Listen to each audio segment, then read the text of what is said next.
What's up, everyone? Welcome to the Daily Fan Racing NASCAR podcast. I almost said F1 podcast. I was looking at my F1 cars and my brain got all skewed up. We are here to talk Atlanta, second race of the year at Atlanta, first race of the NASCAR playoffs. Decided to bring on a guest this week because I quite frankly didn't have the energy to talk about Atlanta by myself. So with me is Andrew from Fast Cars, Fast Money. He has been on the show last year a few times, actually. First time this year, so I'm glad for him to join us. How you doing today, Andrew? Yeah, I'm doing pretty good. When I got the invite, I was excited and excited to turn the page and get the ball rolling with some playoff racing. So I'm excited for that to get started. And yeah, it is Atlanta, but we will certainly try our best to dive in and still make it fun for everybody. Absolutely. Real quick, before you do anything, I think you just cleared 900 subs on YouTube, right? So we need to get 1,000's right there. Like that's a big round number that we got to hit. So if you are not already subscribed to Fast Cars, Fast Money on YouTube, open up a new tab. Don't close out of this one, but open up a new tab, find him, subscribe to him. He's so close to 1,000. Like round numbers are so important to me. I don't know why, just like formality, I guess. But help get Andrew and Fast Cars, Fast Money to 1,000 subs on YouTube. And then if you're not already subscribed to our channel, please do that as well. Because I appreciate that because I think I was watching I forget which video. I think it was the last video that you and Jason did about what was going to happen when you guys hit your next benchmark. So I think that was 600 subs. I think for you 600. Guys. Jason's going shirtless. He's gonna look. I don't know the guy's name right now. It's blanking, but the comedian who just has the beer belly out there here and is always shirtless. That's gonna be Jason once we hit 600. So I don't know. Both channels are growing, so it's been great to see. Yeah, and how long have you been doing yours? Like 4 or 5 years now?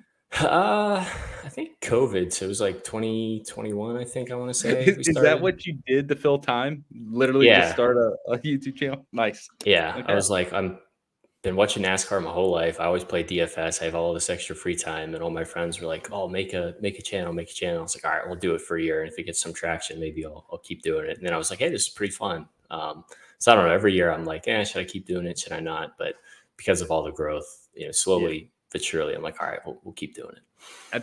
At this point, you can't leave because there's at least it's the same thing with me. It's like, God, there's at least 20 people who really like me, and I'd feel bad if I just split on them. So yeah, it's hard. Once people care about you, it's like, no, I don't want to leave. I want to be there for them. So I guess that's how it is. But so Atlanta, I was very wrong about this race in the spring. I'll be upfront. I thought it was going to be more of a single file race. I thought it was going to be, which the first 2 or 3 Atlanta races were single file. There's a lot of one dominator situations. Logano dominated one race, Chase Elliott dominated the other one, that type deal. But we did not get that. We got the race of the year, maybe. I know it's so early in the season that we've kind of forgotten it, but 3 wide finish side by side throughout the entire race, top to bottom. It was very exciting. What kind of racing are you expecting this week? And then how should we build lineups based on that? Like we have to figure out a game plan heading into it. Where's your mind on it? Yeah, that's the biggest question I think everyone has to evaluate and think about, right? When they start thinking about their lineup construction, because when you do get those single file, train, follow the leader types of runs, there's usually one guy out front and he's just accumulating all those lap led points, all the dominator points, more or less. And there isn't really a lot of opportunities for there to be carnage or some of the place differential coming through. But when we get multiple lanes of racing and multiple lines moving forward and backwards, that's when accidents, are going to happen. And we don't typically see big accidents here at Atlanta. Normally it's a couple cars spin out. We don't get the same type of carnage that we do at like a Talladega or a Daytona. But with it being a playoff race, and especially with some of the drivers who probably realize they don't really have that much of a chance to advance, this might be their only chance. I could maybe see this being a little bit more of an aggressive race. So I'm hoping we get 2 2 or 3 wide racing for a majority of this race, I'm still going to want to attack the place differential plays and really just focus on ownership. But I don't think you can ignore the drafting style of this track and like passing. And I think you can still potentially for tournaments focus on some of those guys up front to maybe be a lap leader for you. So I'm leaning towards more of a side-by-side, more of an aggressive style race versus the train races, just because as a fan, those are a lot more fun to watch than, a boring follow the leader types of race. So that's what I'm predicting, but I don't know if you feel the same way. Yeah, so a lot of what you said is how I feel. So the first thing I want to touch on is you said we typically see 1 or 2 car crashes, and that is like a quote from what I said earlier this year, is that we do see, like, when these guys wreck with the cup car here, it's been 1 or 2 car crashes, maybe a third guy, but for the most part, it's been pretty small. And then lap 3 here in the spring, we had like a 15 car pileup. And I felt like such a dumbass because it literally went against everything I just said, right? And so I think you're right. It is a 1 or 2 car wreck situation. That's how I still feel, but they're still bunched up, right? And especially if they are running 2x2, that creates the opportunity, like we saw even in the Xfinity race, which was mainly single file. There was a 6-7 car wreck there towards the end that took out a lot of the top runners. So at a style of track like this, there's still that potential for huge crashes, with lots of drivers. But I do think I lean more often than not that'll be smaller crashes, take out a couple of guys, and then throughout the whole race, maybe we get 6 or 8 type DNFs. I think that's typically how I want to attack this race. And then as far as I think we're going to get the double file racing or side-by-side racing more, because it feels like the teams, because 2022 was the first year with the next gen and this track. And it kind of felt like teams were either hitting or missing, right? Like you would show up to a track and some would have speed and then some just wouldn't have the same speed. So they couldn't even compete. And then some had handling issues. We had tire issues, just so many different things happening. And I feel like the more the teams wrap their head around this car, the more they figure out the downforce and how to get them the grip as best they can, and everyone's kind of equalized, I think that has brought things kind of even across the field, which helps them run side by side. We see that at Daytona too, where, Denny Hamlin would complain, and I agreed with him, that you can never run 3 wide at Daytona. For the first 2 years, it was like, we can't run 3 wide. We literally can't get the top, row to go. And we've seen the last 2 races, that third row is working now. And so I think there's something that teams have adapted either aero-wise or just in handling that is allowing that to start to happen. And I think that's what's made Atlanta a lot more racy lately. So I do think we'll just get more of that side-by-side racing, more passing. And that one, I think, opens up for more carnage, but also more place differential plays. It's harder to retain that track position, but even with that said, our 4 main dominators 4 of the 5 best dominators finished top 8. 3 of them finished 2nd, 3rd, and 4th, and they all 4 of those guys started inside the top 10. So we did see a lot of guys starting towards the front, even in that 2x2, 3 wide racing that we saw in the spring. A lot of guys that started up front led a bunch of laps and then finished up front as well. So it's probably a mixture of both that we need. We probably need a guy or 2 that starts towards the front, leads a chunk of laps, finishes like 3rd. But then you also need Daniel Suarez, who starts 23rd and wins. So it's probably going to be a fun mixture. And that opens things up because most of this field's probably in play. Like most of it's probably in play. And that makes it interesting. So I'm looking forward to it. I think you can build whichever way you want. We've seen optimals with like 4 guys starting towards the front in 2 place difference plays. And then we've seen optimals like this race last year, I believe it was, had like everyone starting 18th or worse. So it really can go either way. You can do a lot of things with your lineups, and there's no really wrong answer, going into it. Now, at the end of the day, when you lose money, it'll look like a wrong answer, but heading into the race, I think everything's kind of open possibility wise. And that's fun. At least you can have fun building the lineups, even if you lose money doing it.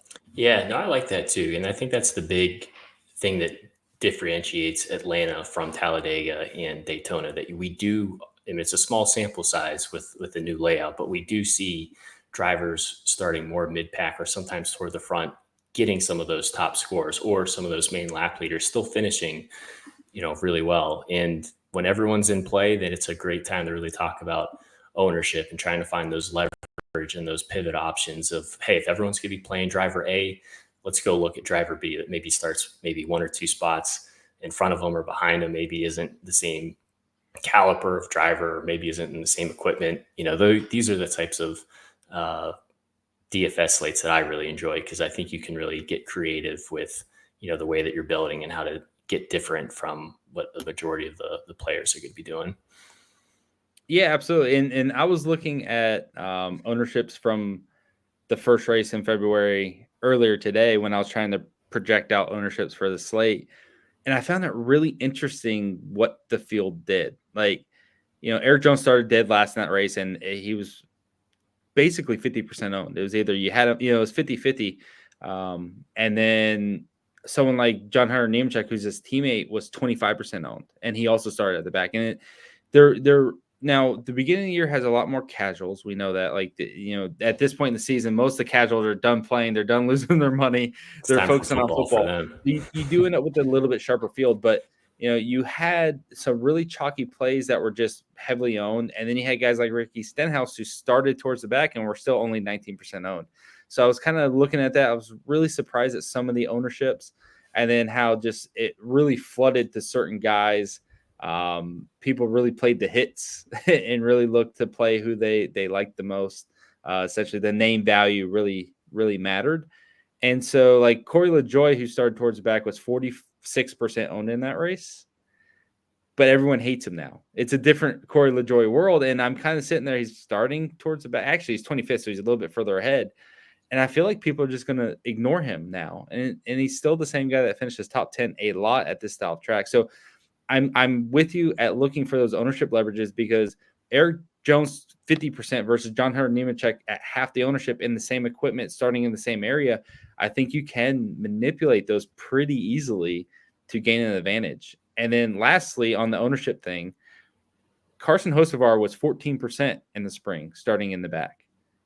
Right. And that's because no one knew who he was. No one wanted to play him. No one trusted him. Way higher than that. It's a different world now. And it's amazing how literally 7 months can change the perception on Corey LaJoie versus Carson Hocevar. But Carson Hocevar starting at the very back. He's going to be 30-some% owned now. And I don't know what's changed. What other than he looks good on the week, but that doesn't fundamentally change what happens at Atlanta. So I don't know. I think it's interesting. We're going to get into that, I guess, now. We can go ahead and start. But yeah, you're right. And we'll touch on those ownership things as we go down, and we'll pinpoint or highlight drivers that we think can maybe give you that leverage.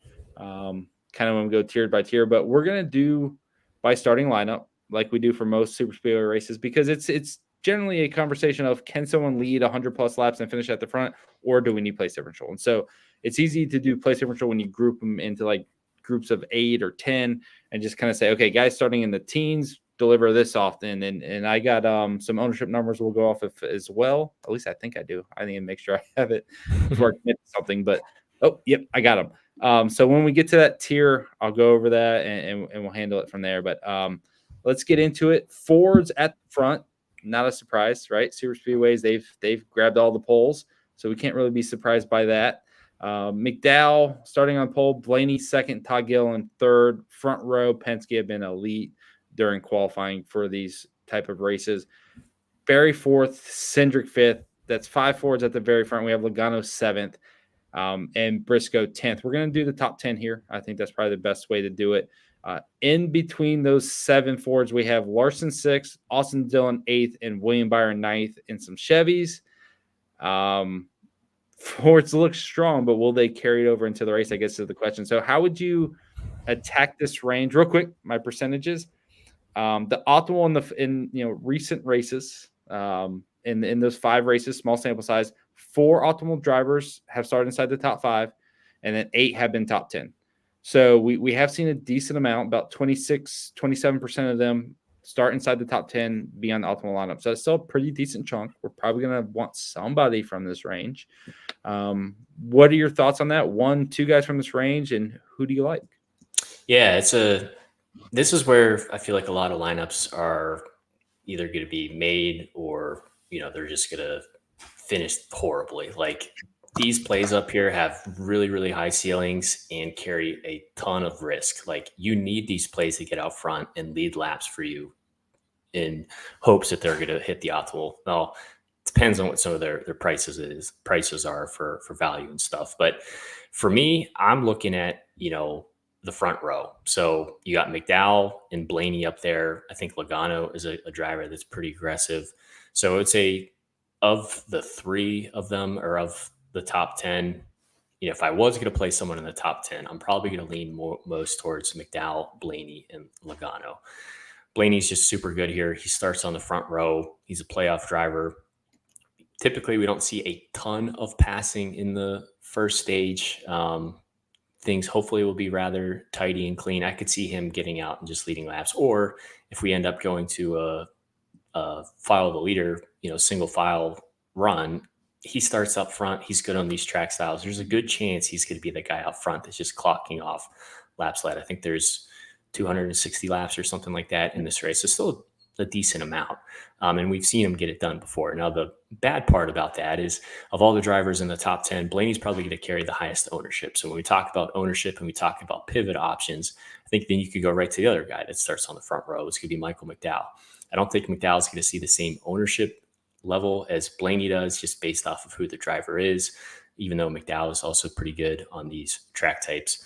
And then I like Logano too. He's very good. He's very aggressive. You have Cindric in the top 10, Blaney in the top 10, a lot of, teammates to get linked up and work with. But generally speaking, I don't really want too much ownership of guys in the top 10. The bulk of my lines are still going to be focusing on drivers usually in the mid pack or further on back in the field. But if you do want to get aggressive, if you do want to try to nail on some of those, lap leaders or some of those guys up front, for me, it's really going to be Blaney, Logano, and McDowell. And I don't know if you feel that same way, if you are targeting maybe some other drivers up here. Yeah, definitely. Pretty much agree with that. Real quick rundown. Our last four pole sitters have led 27, 46, 140, and 96 laps. Now, the 27 and the 46 are the last two races, which we saw a lot more passing and double file racing, right? So naturally, we're not surprised those numbers are less. But even 27 laps for McDowell was a decent amount. He still finished 8th after starting on the pole. So he scored all right, right? He had a decent day. When I look at the other guys who started up front, third place Kyle Busch led 28 laps, finished third place. Joe Logano started second, led 27 laps as well. And then Todd Gilliland, who actually led the most laps in the race, led 58 laps from starting fourth. So, all those top four starters led chunks of the race. They were all fast. They all were able to maintain track position for the most part. Good pit stalls obviously help that as well. Good pit selection helps them maintain that on pit road. And so I do think those guys starting towards the front are the most likely to do it. Blaney's a great shout because we know he's good at this style of racing in general. His upside is that he can lead 100 laps if we get that style of race. But even if it comes to just overall decision-making and side-by-side racing and a lot of maneuvering, he's the type of guy that makes the right decisions at the right time. So he is going to see a decent amount of ownership. I would balk on maybe him being the highest owned, because I think Logano is actually going to be slightly higher, but they'll be relatively close. I don't think it's a big deal. They will both definitely carry a decent amount of ownership. On the McDowell front, he was on the pole here in February, and he was 13% owned. So not a lot of ownership for the pole sitter. So I do I projected it for 15 this time out. Like I pretty much sat there and was like, okay, he'll kind of get 15 and kind of match what he did earlier in the year. Joe Logano, who started second, only got 13% ownership in that race as well, though. And that's why I'm concerned that Blaney, even though I agree he has good dominator potential, is that people are just more interested in place differential because they think it's a super speedway typical to Daytona where we see 20 cars wreck out. And I think Blaney maybe comes in at 15, 16%. And then someone like Logano comes in at like 18 or 19. For the most part, most of the top 10 starters aren't going to carry a ton of ownership regardless of who it is. But just based on, and again, that's a one race sample, but Joe Logano is a known super speedway dominator champ, and he still only got 13%. So I do think Blaney's number is going to be relatively low, but I do think he supersedes McDowell. I think people will go with him more. And the thing that kind of makes me more interested in Blaney is that it's 15%. when you look at Logano leading close to 30 laps, when you look at McDowell leading close to 30 laps, and those being the worst two performances in the last 4 races, we know the upside of those guys starting at the front is like 50 or 100 laps led, depending on how the race unfolds. I think there's a lot of upside on a guy like Blaney who could lead that, but as you mentioned, the floors for these guys are the big concern. If they crash out, they kill lineup. So you got to weigh that balance. You got to weigh how much you want to match the field. But I do expect Blaney to have us in Logano and Cindric, even who's going to be like 4% owned. Those Penske Fords are going to be strong, and they're probably going to be up front most of the race. And if one of them get out front for 50 laps, like Gilliland did in the spring, they can be that main dominator. And then couple that with a top 5 finish, they can be optimal play. So again, a decent amount of drivers starting up here have been optimal. It's been a strong enough number that I do want to attack this range. Unlike Daytona, where it's almost never happened. We get like 1 or 2 guys over a 5-race span that are starting top 10 that are optimal. We've seen that a lot more in this 5-race span. So I do think we want some ownership on these guys. I think stomaching wise, it makes some sense to play the guys starting like 9th, like William Byron. Like Byron's one here. Like people are going to feel a lot more comfortable doing that. But because Austin Dillon's not going to garner a lot of ownership, because Kyle Larson may or may not, I don't think he will because people don't like him on drafting tracks. Josh Berry starting 4th, Cindric 5th. Those guys really won't do it. I feel like Byron's probably going to get more ownership than he should just because of the names around him. Burton starting 12th, Briscoe 10th. Like none of those guys are going to make anyone want to play him. And I feel like Byron might just kind of be in an ownership level that he shouldn't be as a result. Yeah. No, if this was Talladega or Daytona, I wouldn't even like touch this range. But because of some of the stuff that we've talked about already and the fact that we have more laps in this race, like, I mean, it's still 1.5 mile tracks. You're still getting around rather quickly. And we don't typically see, huge runs from guys in the back of the field passing multiple guys, in one lap. It takes a lot of time to get up towards the front. So I think because of that, you can be a little bit more aggressive. It won't feel good either way playing it. You'll be crossing your fingers, hoping they don't wreck out the entire race. But we've seen it in the past that these drivers can lead you a bunch of laps, earn dominator points, and then, like Ryan was saying too, still finish well and have good DFS days for you. So there's one thing I want to touch on now. And even though we're not really going to get to it until we get to the 20s in terms of starting position, is the complete lack of Toyota speed at Atlanta. They have been horrific here. And we look at this top 10 of Fords. Fords have been super strong here. And Chevy, HMS have gotten good results as well. But I think it's a really good indicator or when you can look at the past results and say, okay, Toyotas have just struggled. They had nobody in the top 10 in this race last year, and then like 2 guys in the top 10 here in the spring. Their failure to deliver is going to give the guys like, Briscoe or Cindric or these, they're not getting challenged by these elite drivers, the Bells and those guys, because those guys just don't have the speed. They don't have the track position. They don't have the speed. And so we can see these drivers who are starting towards the front, like Michael McDowell, who starts on pole and finishes 8th. Those results are a lot more likely to happen in this scenario because it's not necessarily about driver skill. It's not necessarily about, Denny Hamlin just being the best driver in the series. It's about how fast your car is and do you have the track position. And so I brought it up now because I want to keep that in mind with drivers like Briscoe who start 10th, but also with this next range where maybe you don't like someone who starts 13th or 15th or in this range because they don't carry the same name value or they don't carry enough place differential or whatever it may be. But I think it's important to remember that Noah Gragson starting 13th has a much faster car than anybody in the Toyota has. And so in terms of pure speed, all those Fords are in the top 13 for a reason. And so I'll keep that in mind with those guys in that like 8 to 14 range. I guess that's probably the best range because everyone else below them has name value. But Burton 12th, Gragson 13th, Hemrick 14th. Those are guys you just typically want to like ignore and fade and not be any part of. But I do think it's important to remember that their car is probably just quicker than Truex, than Hamlin. And so the possibility is a lot greater for them to deliver. I'm not saying it will, but there's some chance in these guys hitting in this type of race versus, even a Daytona. Like this track specifically is just hard for Toyota to make any ground. And I think that eliminates a lot of the best drivers, if we're being frank. So just keep that in mind. Keep that in mind when you're like, oh no, I would never touch this guy. I don't think it's like a Darlington race. There may be someone who starts eighth, and I'm just like, yeah, I'm not really interested. It doesn't matter, right? I think you can see some guys surprise, and it opens things up a little bit. But next up, the teens, 11th through, we'll do 11th through 20th. I guess 20th isn't a teen, but you get the point. In this range, 23% of our optimal drivers have come from here. That's actually less than top 10 drivers. So that's an interesting note. One less from this range than from the top 10. Part of that's going to be because they don't necessarily have the top end speed or the track position to lead a chunk of laps.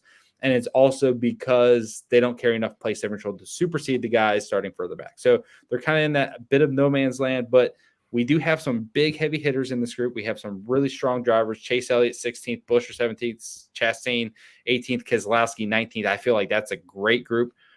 Kyle Busch starting 15th, almost won here in the race earlier this year. So a fantastic group. Some no names maybe, or guys you don't like at the top end, with Burton, Gregson, and Hamrick, but there's some meat on the bone here in the teens for sure.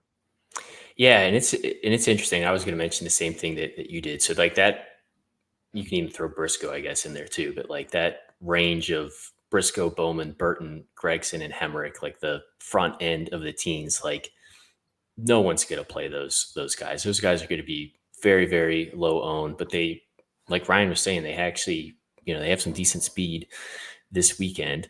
And then as soon as you get to Kyle Busch's name, like the second half of the teens, like you're going to just see ownership not spike significantly, but it's going to go up. I mean, Busch, Elliott, Buescher, Chastain, Keselowski, and Gibbs are all going to carry a significant amount of more ownership, in my opinion, than the Bowmans, the Burtons, the Gregsons, the Hemricks. They're going to be like 4 times owned. I think Gregson's probably like 12% owned in this race, maybe even less, but around 10, 12%. Brad Keselowski's going to be close to 30%. Chase Elliott's going to be 20, 22, 24%. And part of that will depend on salary. Part of that will depend on certain things. But they're going to see a lot of ownership. And so you can leverage that and it's risky. You're getting out the best plays, to do it. But still, I mean, there's a huge ownership leverage situation there that you could attack. Yeah, the guy, like from a leverage standpoint, if we do look at like the good part of the team plays there would be Ross Chastain. So, when you sort it by grid, he doesn't, match up name wise next to these other drivers. But if you're sorting it by starting salary, he's around some really good plays that I think are going to draw a lot of ownership. And I don't think Chastain is necessarily going to get clicked on. Now, he hasn't been running as well this year, obviously did not make the playoffs, but I think a lot of people are going to click on Reddick. I think a lot of people are going to click on Bell. I think a lot of people are going to click on Truex. A lot of people are going to click on Wallace. So I think because of that, Chastain's ownership goes down. And he starts relatively, in that same type of range where it's still a drafting style track. Like everyone still has a chance of wrecking out. So I like Chastain. I think his ownership's going to be lower compared to like, Busch, Elliott, Buescher, Keselowski, even Gibbs, maybe to a certain extent. So that's who I kind of like out of that range. And then obviously I think Brad Keselowski and Chris Buescher, the RFK cars with Fords. We've seen them be really good here. We know Brad is really good on these style of tracks, but because of that, he's going to carry a lot of ownership too. So you just got to find what, chalk plays you want to, ride with, and then what chalk plays you want to pivot off of and try to find some leverage plays. So for me, I think one of those leverage plays is going to be Chastain in that range. Yep. Yeah, definitely agree with that. I think, Ross was 7th here in the spring. He obviously, the first year here was really, really strong. He had 2 second-place finishes, but they had an advantage. Trackhouse was really strong that first year with this car. That advantage is gone, and that's why they're a mid-pack car now. Like they just hit on something that other teams hadn't. Now all the best teams have figured it out and superseded them and passed them in terms of pure speed. But Ross is still really aggressive. He's still a really good restarter, and those traits are what can deliver a really good finish here. So I do like Chastain. I think even Buescher will kind of go overlooked to an extent. Just in between, like Chase Elliott and Keselowski, I think Buescher just doesn't carry the same weight. So I think that's a good contrarian option as well. Keselowski finished second here the year he was battling with Logano. It was last year in the spring. He also finished sixth in this race last year. He's a guy that can lead laps. I like the fact that he offers us a 19th is a really strong place differential spot. It's really good. But in the spring, he started 24th and wrecked out. And I think that's kind of a good cautionary tale is like, you can get Brad Keselowski starting mid-pack. You can know the upsides there. But for the most part, everyone in this field, at least the good drivers, the ones that are actually attempting to run up front, have wrecked at least once during this next-gen era here. They've got one DNF through crashing out. So even someone like Ross Chastain, William Byron's the best. William Byron won the first race here, wrecked out the next two, and then won the one after that. So, it could be very hit or miss for anybody. And that, I think, is why it's really important to look and spread out ownership and try to use those leverage things, because we can say Brad Keselowski is the best play, but if he wrecks out again, like he did in the spring, then you're obviously shooting yourself in the foot if you're 40% Brad Keselowski or something. So I think there's a lot of argument to be made for anyone starting like 15th to 20th. Maybe not Ty Gibbs, because I think Toyotas are garbage, but anyone still has the ability to still finish top 10, which would score well. But Keselowski feels like someone that you can envision leading at some point in this race. And if they have a little bit more downforce built into this car, and that's why they've qualified 17th and 19th, maybe those guys starting towards the front in the Fords are a little bit quicker on single lap. But once they get in traffic, or once, tires start wearing out, whatnot, these Fords may show up at the front and put on a good performance as well. So I love this range to be a little bit different, but I am worried, like I mentioned, this not delivering the optimal plays that we're used to. So there may only be one or two that still only come from this range. And so that kind of concerns me a little bit. But yeah, all of them are good plays. I think anyone from Busch to Gibbs all carry some weight. Gibbs, I'm skeptical of because of Toyotas, but he could easily finish top 10. So definitely in play as well. Next group is going to be the 20s, and this is really where the Toyotas show up because they don't have the pure speed. Priest is 21st. He's basically the last of the Fords.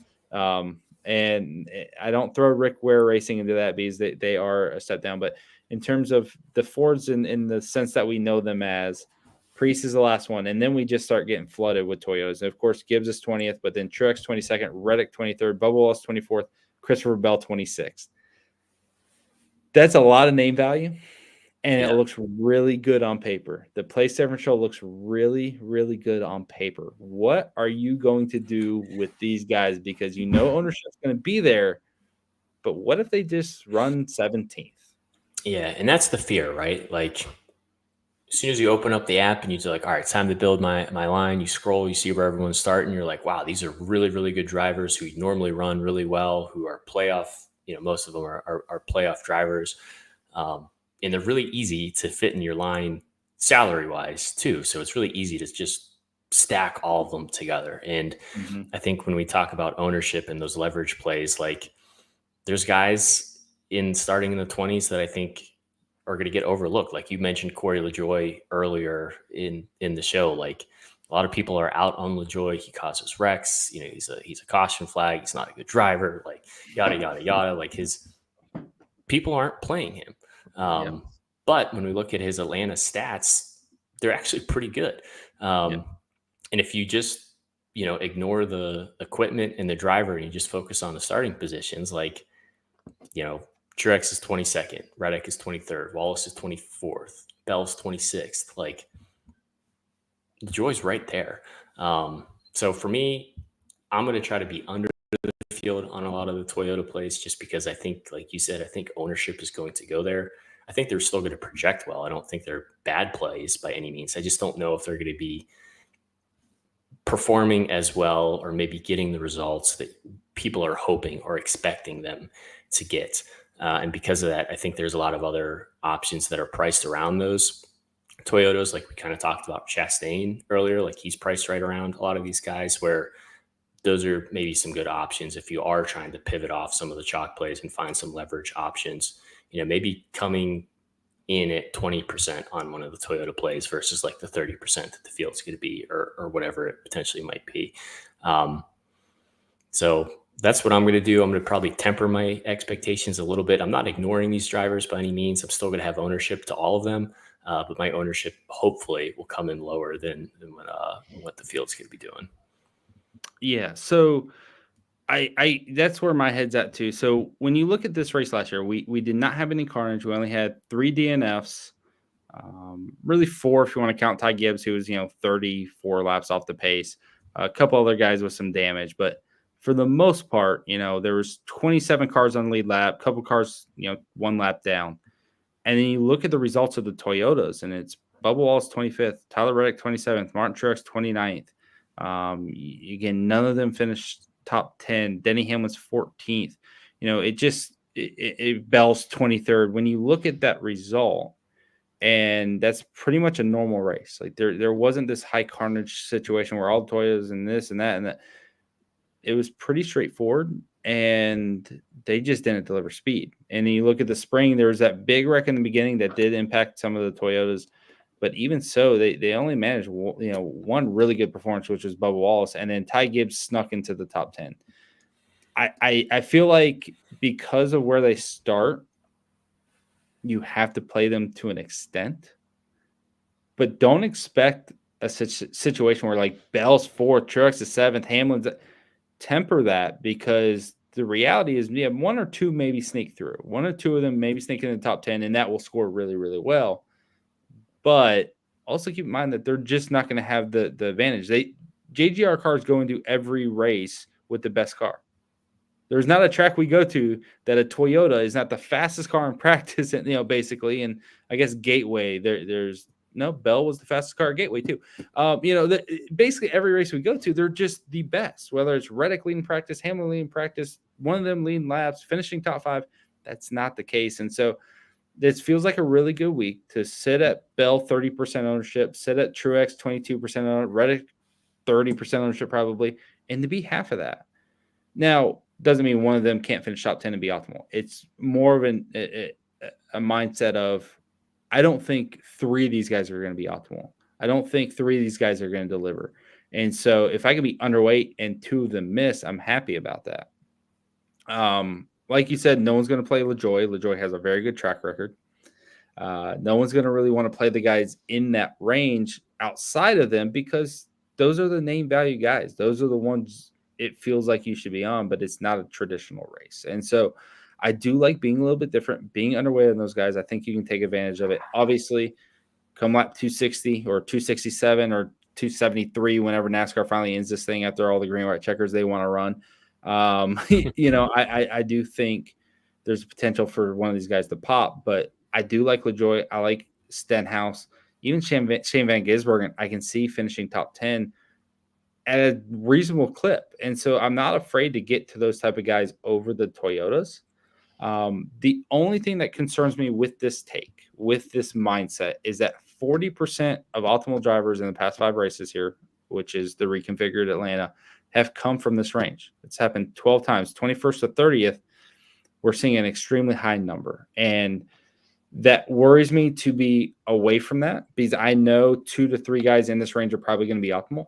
And so saying I don't want a lot of Bell, that I don't want a Bubba Wallace or whatever, is playing with fire to an extent, because if they do finish top 10, they are optimal, and you're going to be up against 30% of the field, whatever, that had these drivers. So it's a catch-22. It's definitely risky, but you got some chalk here that I think's chalk for not the right reasons. Yeah. And I think, a reason why so much of like these drivers hitting the optimal comes from this range is what we've kind of talked about earlier with, we don't necessarily see these huge multiple car pileups. Like, yeah, every once in a while it still does happen, but you're not seeing the BJ McLeods, the JJ Yaleys going from 40th place all the way to getting like a 16th place finish or a 12th place finish. So those drivers. Whoa! Don't knock my man JJ Yaley. He started 24th and finished 7th here last year. Don't do that. Well, for the most part, right? Well, that's a different range. That's a different range. I'm talking about the drivers in the back. He started in that prime. He started range 24th. He had a fast car that day, right? Yeah. Exactly. So I think you got to be like, I think that's a good point, mentioning where a lot of these drivers are projecting well, and like they're going to project well, but like don't ignore the Ryan Preeces, don't ignore the LaJoys, the Stenhouses, the Haleys, the Suarezes, and yeah, they might be priced completely differently, but when you get to these styles of tracks, like pricing really doesn't matter. So I don't really care how much salary I'm leaving on the table. So I know sometimes people are like, well, he's priced so much more than this guy. Like, how can that be a pivot option? Doesn't matter. So I got two things I want to add on to that because you're dead right. So the first thing, this race last year, again, lower carnage, had 5 guys who started 20th to 29th, finished inside the top 10. So half of our top 10 starters started 20th to 29th. Suarez started 22nd or 26th and finished second. McDowell 20th to 4th. Kyle Busch 22nd to 5th. JJ Yeley 24th to 7th. Yep. My man JJ. Ricky Stenhouse 29th to 10th. 2 takeaways from that. No Toyotas, right? It was a fast Chevy at Trackhouse, a fast Chevy at RCR, which regardless of how Kyle Busch has looked this year, they're still pretty good on this track type. They have good intermediate speed. They have the whole time. Stenhouse makes some magic work occasionally. I don't know how, he just does. And then, you look at those guys juxtaposed to like Bell and the results that the Toyotas received, it's not the same. And so I do still fundamentally feel like Stenhouse starting 27th is a better play than Christopher Bell starting 26th. That feels asinine, but I just feel like in terms of actual upside, I think he probably is going to be a little bit better in the race. I think he's a little bit better super speedway decision maker, and I think he's going to be lower owned. And so for all those reasons, I like that aspect of it. And then the thing I want to touch on, you mentioned the salaries, and I think that's super important. This race in the spring actually used a lot of salary. It used $49,400 for the optimal, but the races before that were between $46,100 and $47,100. So in that range, the other 4 optimals were in terms of salary. So you had $3,000, $4,000 left on the table on these winning lineups. So you can do whatever you want. You can pay up or pay down, and it's not about fitting in. Oh, I got to have Reddick and Bell and all these. It's not necessarily like that here, because you're going to have guys like JJ Ellie start 24th and finish 7th. There's going to be outliers that deliver. It is a lot more about being perfect. Like, obviously, it's really hard to predict JJ Ellie is going to hit in that spot. So you kind of have to accept that for what it is, but it's not as cut and dry as normal races. And I think that's really the point I want to get across, is that you can't just go in here and play the hits, because that's probably not how it's going to work. It's going to be Ricky Stenhouse finishing top 10. It's going to be JJ Yeley. It's going to be Daniel Suarez, who also starts in the back again this week, just like he did last year. So you're in my opinion, chasing more of those plays at half the ownership. Mm-hmm. Because you can get Suarez, you can get Stenhouse, you can get those guys at lower ownership numbers, and you're going to get Christopher Bell. I could be wrong. Maybe everyone watches this show and changes their way of thinking, But fundamentally, I think it's a smarter play from a DFS perspective, because you're setting yourself up for a bigger win. You're getting away from the chalk. If Bell wrecks out, boom, 30% of the field's done. Whereas if you play Ricky Stenhouse and he's only 20% versus 30 or 33%, that's a big leverage point if it works. And so I do think you should manipulate that. I think Corey LaJoy is my favorite in this range for that. I think everyone's off the boat. I think everyone's like, no, we're not doing Corey LaJoy. At Daytona, he started at the very freaking back 2 weeks ago, and he was still 30% is a lot of ownership. He was still only 30% owned at Daytona, where he has more top 10s than anyone else in the field right now. So that position that he was in would have been 40% owned in the past, and he was 10% under. When you look at his other races here recently, I think last week he was like 3% owned. Like, no one wants to touch him with a 10-foot pole. They don't want anything to do with him. He starts 25th and he has top 10 finishing upside. And that's the type of thing you want to attack. I don't want to guarantee, because I'm usually wrong when I guarantee stuff. I guarantee he will be under 20% owned. And you look at his results here and you're like, that's a dude. And yes, he crashed out racing for the win against Chase Elliott, but he was running second the entire race. Yeah, he had the ability.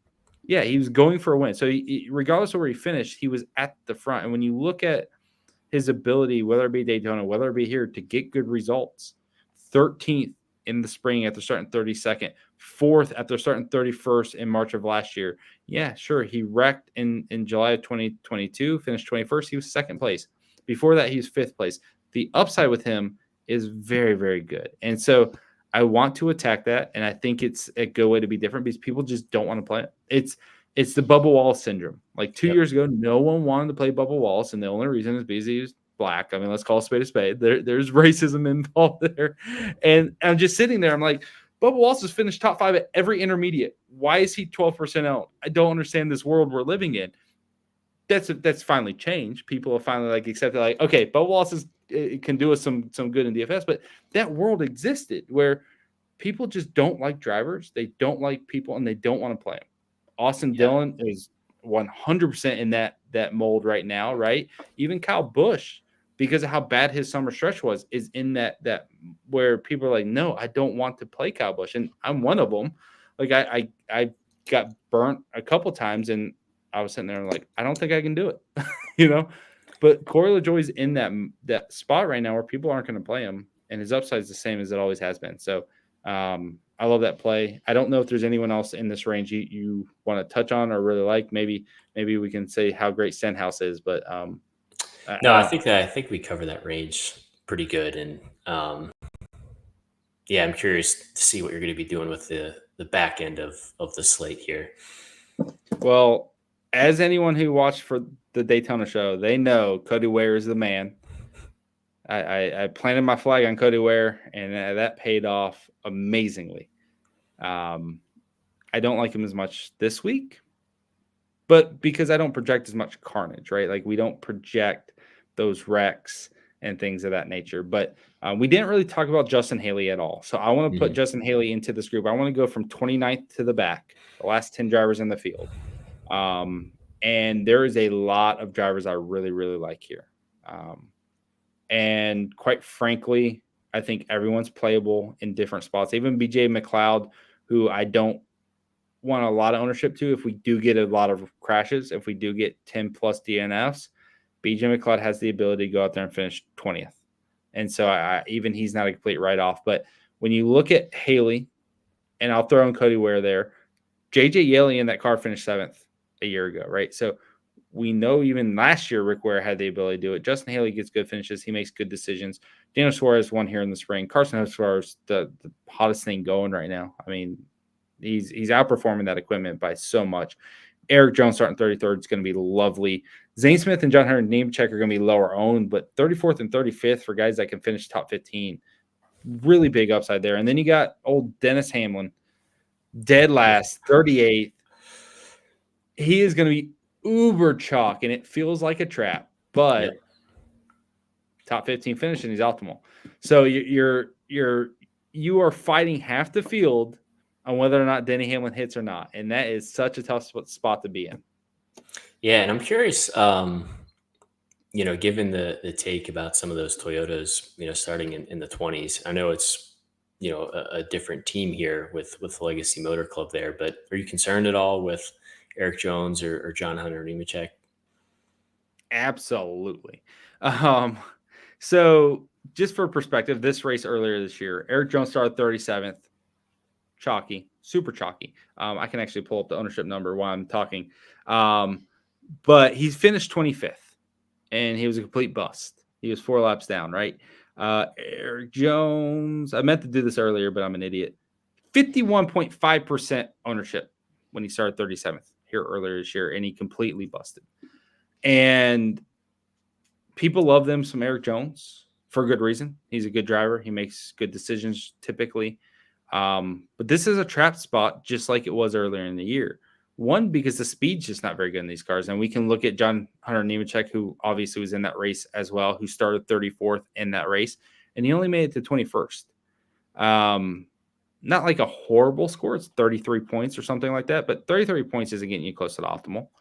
And so it's really easy to look at these guys and sit there and say, yeah, huge place differential place. I love it. But Atlanta hasn't been this high carnage track. It just hasn't been. It hasn't been this track where it's like 20 guys have the potential to crash out. Even though we had that huge, like 15 car crash to start the race here in the spring, we didn't end up with like this unbelievable DNF rate. We did have a lot of DNFs overall, but it's guys like Barry who ran 250 laps, Briscoe 239 laps, Larson 222 laps, Keselowski 218. Those guys didn't DNF from that lap 2 crash. The only guy that DNF from that early crash was Josh Williams. So we had all those cars in that wreck, but they all kind of continued. And so unless we see a DNF number that's like 15 plus, we can't guarantee that these guys that have 30th place cars are going to do much better than the mid 20s. And it's really easy to think, oh, well, yeah, they can get the run like they can at Daytona and find out. That is not what this racing is. It's not the ability to use the draft and go ship it up there and make passes. It is a track position game. Even though they're running 2, even 3 wide at times, it's still a track position game. That's why we're seeing those guys that start top 10 be optimal 26% of the time, because it's still about being up front and leading laps. So as much as it feels good to say Eric Jones is an amazing play, he may just run 22nd. And even though it feels great to want to go 40% on a play like that, I don't think it's wise, because I don't think he's optimal at that high of a clip. Even in a really good race, he might only finish like 17th. Like 17th would be a really good result, honestly, all things considered. I don't know if that's an optimal performance for DFS. So I really feel like it makes some sense to not go too heavy on any one guy. I mean, Denny Hamlin is a whole nother situation, because he will probably venture up to 50%. The only reason I don't know if he will get there is because of the price, where people maybe just in their head, I don't want to pay for that. But it's Denny Hamlin starting dead last, so he's probably going to get a lot of ownership. And so, like, I feel like being different, playing the guys starting further back or a little bit further ahead, like LaJoie 32nd, finished 13th. Kaz Grala started 33rd, finished 14th. There's a Cody Ware stat right there, because that was in the 15 car as well. So those guys are more likely to deliver, or just as likely to deliver. When you look at the fact that they were the only 2 guys that started in the 30s that finished 18th or better, LaJoie and Grala, it's not really a situation where I feel like a guy in Eric Jones starting 34th or 35th or whatever is just going to show up and finish 12th. That's not, I don't think, on the card. So I think there's a lot of leverageability, and I think it's really easy to get bought into the trap that Denny Hamlin's going to go up there and finish 8th and just smash, when in reality he may just run 18th. Yeah, and I think that's what makes this weekend, fun, right? From a DFS perspective, because there's so many different ways this race could play out. Like we kind of said earlier, like almost all these guys are in play because it's a drafting style track, and it really comes down to the ownership and thinking about what are the ceilings of these plays here. What happens if Hamlin, who starts dead last, wrecks out or only finishes 26th or 25th or something, and he has all that ownership? What does that do to the slate? But yeah, I'm kind of with you with when I look at this range. Like, I really like Hocevar. He's probably going to be the highest owned for me personally when I'm building lineups, maybe outside of Hamlin. But yeah, I'm curious with your like cash approach versus like your tournament approach. Like, are you touching the front of the slate in cash games? Are you getting inside the top 10 at all? Are you still quote unquote stacking the back and focusing on those place differential plays? Like, what's really the difference for you from a lineup perspective versus tournaments versus cash games this weekend? Dude, that's a great question. I am stacking the back. Not stacking the back's the wrong way. I stacked the back at Daytona because I knew half the field wrecking Cody Ware would end up at the front. I'm stacking the back more this week because of who's back there in ownership they're going to garner. Like, Hamlin's going to have a ton of ownership. Hocevar will have a ton of ownership. I think Bell will have a ton of ownership. He was very heavily owned from a similar spot at Daytona. So I think those guys will just see so much ownership. I can't play cash and not have them, because I can't have 60, 70% of the field get a guy like that hits for 50, 60 points and not have them, right? That's just setting yourself up. So you kind of just have to match the field with those super chalky plays. That's the way you should attack cash. I think it's a great week to do something like, okay, I'm going to play $50 in cash. Hamlin, I'm going to be so loaded up. Hamlin's going to be in my cash lineups, all that stuff. And then just go underweight on those guys in tournaments. let the cash kind of cover your ass. If they do hit, great. You doubled up and you break even or make a couple bucks. But then your tournament lines just be a little different. Set yourself up for 50% Hamlin not delivering. Because like Eric Jones did in the spring where he was 51.5% owned in the main contest, right? Like think of all the sharp people with all their thousands of dollars are playing in that $15, it might have been a $25 contest back in February, chasing $100,000 win. Half the lineups were on Eric Jones. It's mind-boggling, but when he busts, then half the lineups are dead. And so you can have that same scenario here with Hamlin. You can chase some leverage plays, do something different. You're also going to have a lot of ownership on Hostfar, on Bell. And so I do like playing them in cash. I think you just play them straight up in cash. You're probably going to end up in a 2v2 situation where you're going to have 3 or 4 absolute must-haves. And then it's like, how do you hit the rest of the lineup? So that's going to be the challenge. I do not want to touch the top 10 in cash, even though I do think like Logano's a really good overall, fine, safe play. The floor is still too bad. And, there's not enough ownership to justify it. There's not enough guaranteed dominator points to justify it. I think you're just smarter playing the place differential guys, because as long as you get like 3 or 4 of those PD guys that do hit, that get over 40 points or 45, 50 points, your lineup's probably going to be fine. And so I think that's the smart way to get over that cash line. But in tournaments, you can really leverage that ownership. You can really be different. And like I mentioned, I'm not, I can look this up. I should already have this in front of me. Optimal here in the spring had nobody starting in the 30s. Nobody. The furthest back anyone started was Ricky Stenhouse, 27th. And then this race last year, the first back anyone started was 26th. So it's really freaking easy to say, I want Hostfar, I want Hamlin, I want Jones. But the last 2 races, those plays didn't hit. And so I think there's a lot of room to be different. There's a lot of room to kind of leverage that stuff. I talked about Kaz Gralla finishing really well here in the spring, starting 33rd and finishing 14th. Really good result. That is certainly possible from Cody Ware. It doesn't have to be Denny Hamlin. It can be any of these guys randomly. And so that's my takeaway is this race is a lot more just of randomness, of whatever, in a different style than Daytona, but anyone can still deliver. And so I want to be different. I want to mix up ownership. I want to leverage things out, but I also want to keep in mind that all these guys can hit. Everyone could be optimal. Even though the last 2 races, no one starting 27th or worse has been optimal, you have some really good choices here too. So it's a tough spot. I'm curious kind of where your mind's at, but that's kind of how I think I want to attack this race. Yeah. And then another question I get a lot sometimes is like, hey, you're talking about these pivot plays or these leverage options. Like, should my whole lineup consist of like pivot plays? Like, do I even want to touch the chalk in tournaments, or is it just a small tweak sometimes? Like I'm curious, like how different sometimes you get. If it's the whole line looks different, or if it's, hey, it's really 1 or 2 small little tweaks here and there.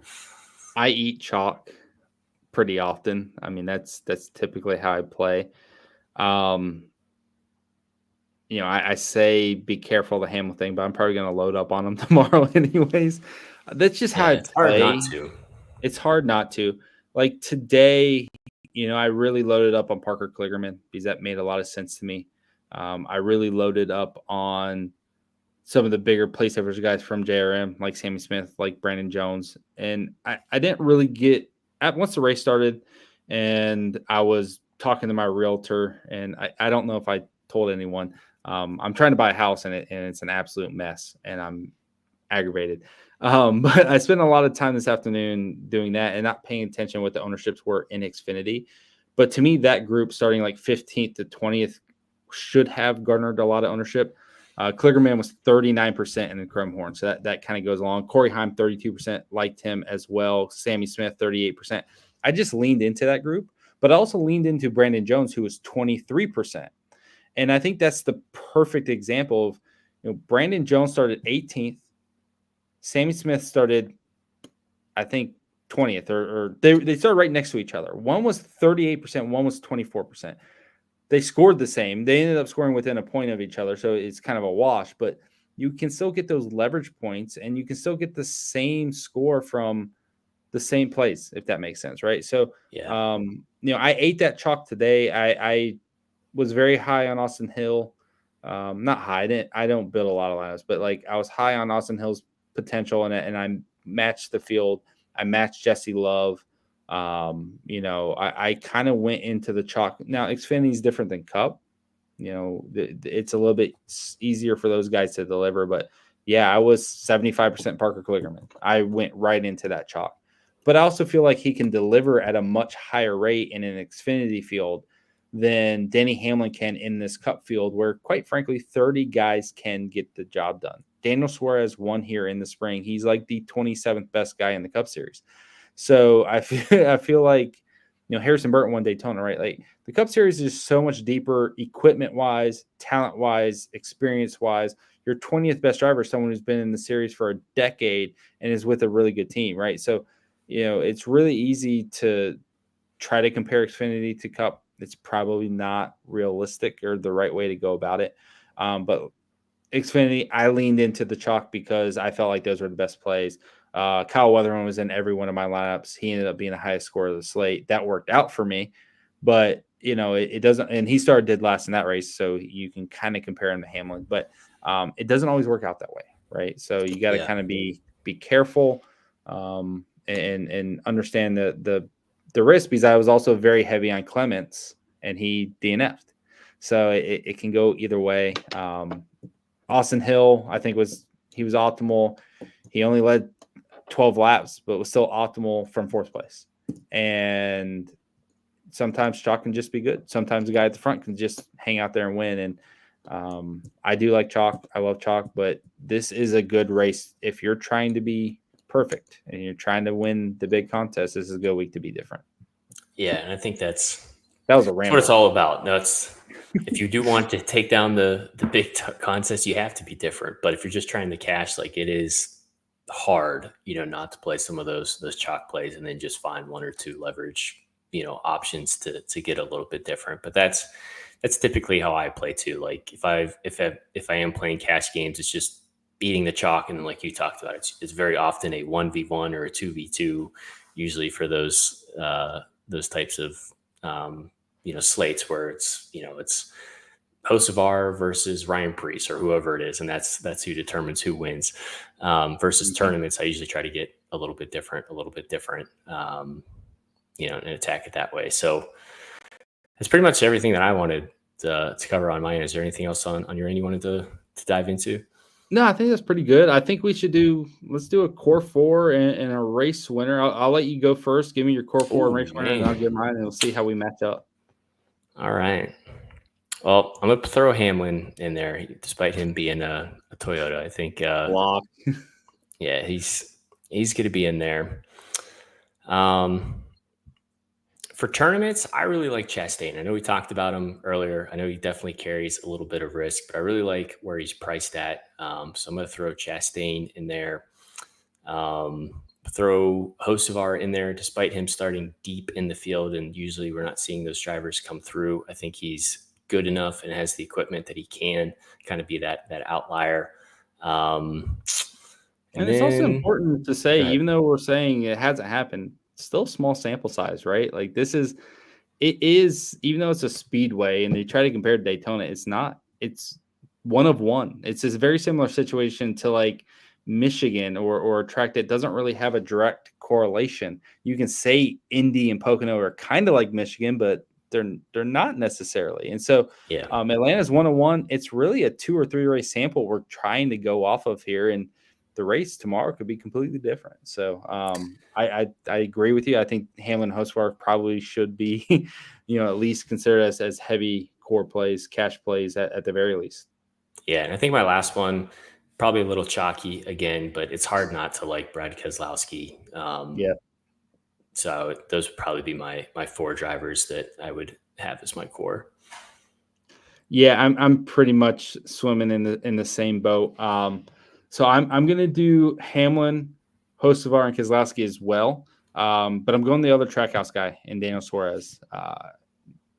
I think ownership still, even though he won here, I still don't think people want to play him. I feel like people just don't trust Daniel Suarez, and I get it. But when you look at his results here in the next gen era, it is the best of anyone, the best. So the first year Trackhouse were really, really strong. So you take that with a grain of salt, but 4th and 6th here in 2022.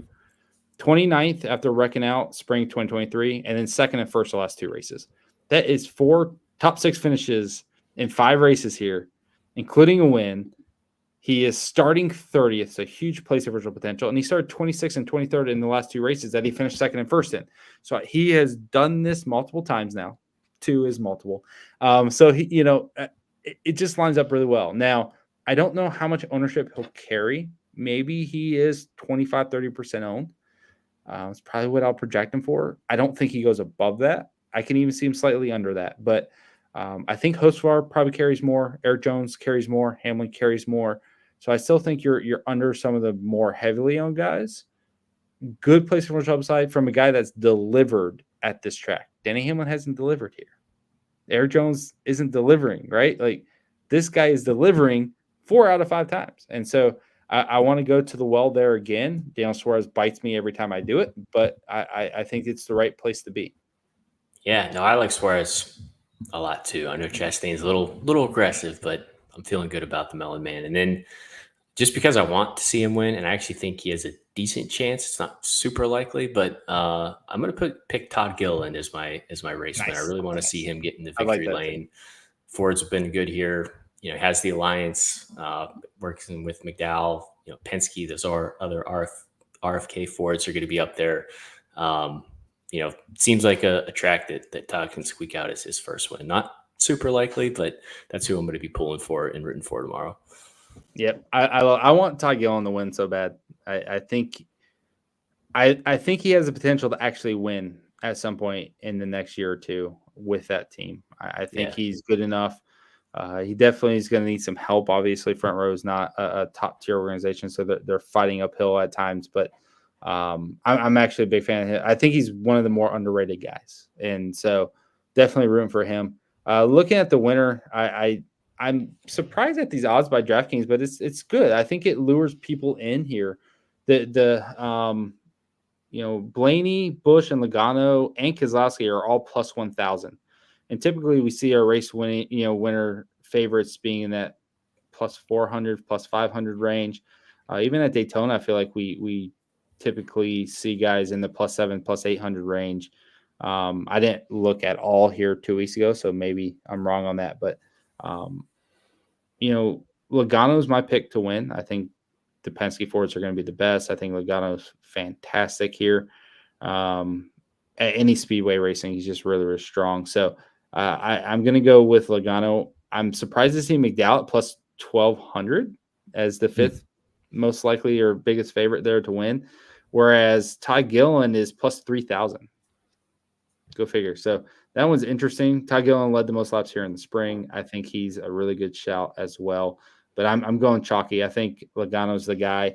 I think he's going to be really good in this race. Playoff time is here, and I think he's going to start looking for those wins and try to get back to Phoenix, where obviously Penske has had the advantage the last couple of years. So this feels like Logano's time to turn it up.